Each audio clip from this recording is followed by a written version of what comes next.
TPL Madanapalle news కి స్వాగతం. Madanapalle medical college గాని ఇంకా గాని రాష్ట్రంలో ఆపేసి ప్రైవేటైజ్ చేయాలంటూ ఉన్నారు.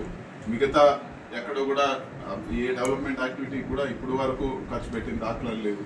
మరి ఈ డబ్బులంతా ఎక్కడ పోయినట్లు, మీరు దేనికి వాడుతూ ఉన్నారో కూడా మీరు పబ్లిక్ గా వచ్చి ఎక్కడ ఈ డబ్బులంతా ఖర్చు చేస్తున్నారో కూడా తెలియజేయాల్సిన అవసరం ఉందని చెప్పి కూడా నేను ప్రశ్నిస్తా ఉన్నాను.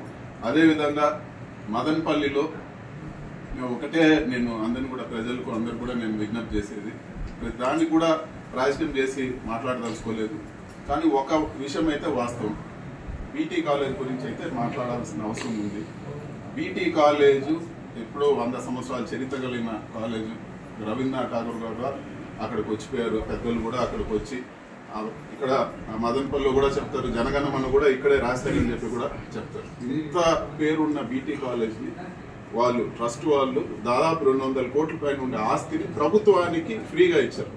ప్రభుత్వం రాన్ చేయాలని చెప్పి ప్రభుత్వానికి హ్యాండ్ ఓవర్ చేసి మీరు యూనివర్సిటీగా చేయండి, ఇంకొక 200 సంవత్సరాలు ఈ బీటీ కాలేజ్కి మీరు లైఫ్ ఉండే విధంగా, చరిత్ర ఉండే విధంగా మీరు చేయండి అని చెప్పి ప్రభుత్వానికి హ్యాండ్ ఓవర్ చేసి, అది ఏ ప్రభుత్వమైనా ఉండొచ్చు. వాళ్ళు ఇచ్చింది వైఎస్ఆర్సీపీ ప్రభుత్వమా లేకపోతే తెలుగుదేశం ప్రభుత్వం అనే విషయం కాదు, కానీ గవర్నమెంట్కి హ్యాండ్ ఓవర్ చేస్తారు. వాళ్ళు ఒక నమ్మకంతో చేస్తారు.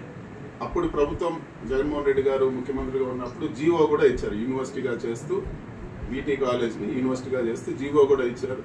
అన్నీ కూడా దానిపైన అన్నీ కూడా ఫైల్స్ అన్నీ కూడా కదిలినాయి. స్టాఫ్ అంతా కూడా దాన్ని రిక్రూట్ చేసే పొజిషన్లో ఈరోజు బీటీ కాలేజ్ పైన అతిగతి లేకుండా ఉంది. నేను ఒకటే కోరుతా ఉన్నాను, తెలుగుదేశం నాయకులు కానీ ఇంకోటి కానీ, ఈ రాజకీయాలకు అతీతంగా ఇదేదో క్రెడిట్ ఇస్తే మీరే తీసుకోండి. మేము జీవో ఇచ్చినాం కదా, మీరు డెవలప్ చేసి మీరు క్రెడిట్ తీసుకోండి, అభివృద్ధి ఆకుండా మీరు చూడండి. మదనపల్లి నిజంగా బాగుపడాలంటే యూనివర్సిటీ వస్తే ఖచ్చితంగా బాగుపడుతుంది. అదేవిధంగా 450 కోట్లతో టెండర్ పిలిచి మెడికల్ కాలేజ్ పన్నులు, ల్యాండ్ ఉంది, అంతా ఉంది, పన్నులు దాదాపు అయిపోయి స్టాఫ్ కూడా రిక్రూట్ అయినారు. ఈ మూమెంట్ లో ఆపి ఒక కాలేజ్ నడపలేకుండా ఇంత ప్రభుత్వం మీరు దాదాపు ఒకే 6 నెలల్లో మీరు దాదాపు 1,00,000 కోట్లు అప్పులు చేశారు. కంప్లీట్ అయిన కాలేజీలు కూడా ఇప్పుడు దాదాపు 450 కోట్లు మెజార్టీ డబ్బులు అంతా కూడా పెట్టేశారు. స్టాఫ్ రిక్రూట్ అయింది, స్టార్ట్ అయ్యేదాన్ని ఆపడం అన్యాయం అని చెప్పి కూడా నేను తెలియజేస్తా ఉన్నాను. తక్షణమే బీటీ కాలేజ్ని యూనివర్సిటీ పనుల్ని ప్రారంభించాలని చెప్పి కూడా నేను కోరుతా ఉన్నాను. అదేవిధంగా మదనపల్లి మెడికల్ కాలేజ్ కూడా ఇమ్మీడియట్ గా మీరు చర్యలు తీసుకొని, మీ చేతిలో ఉండే పని అన్ని పర్మిషన్లు వచ్చాయి, స్టాఫ్ ఉన్నారు, మెడికల్ కాలేజ్ కూడా రన్ చేయాలని చెప్పి కూడా నేను కోరుతా ఉన్నాను. మా సైడ్ నుంచి దీంట్లో ఎటువంటి రాజకీయాలు లేదు, మా సైడ్ నుంచి ఫుల్ కోఆపరేషన్ ఉంటుంది. కానీ ఊరు అభివృద్ధి ఆగకుండా మీరు చూడాలని చెప్పి కూడా తెలుగుదేశం నాయకులు నేను కోరుతా ఉన్నాను. ఇది ఒక విమర్శ అని కూడా నేను చెప్పడం లేదు.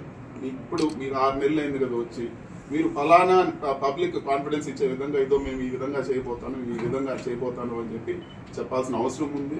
అదేవిధంగా ఇక్కడ వాటర్ గ్రిడ్ ఈ మధ్యలోనే క్యాన్సిల్ చేస్తారు, టెండర్ అయిన ప్రాజెక్ట్ ని క్యాన్సిల్ చేసి మళ్ళీ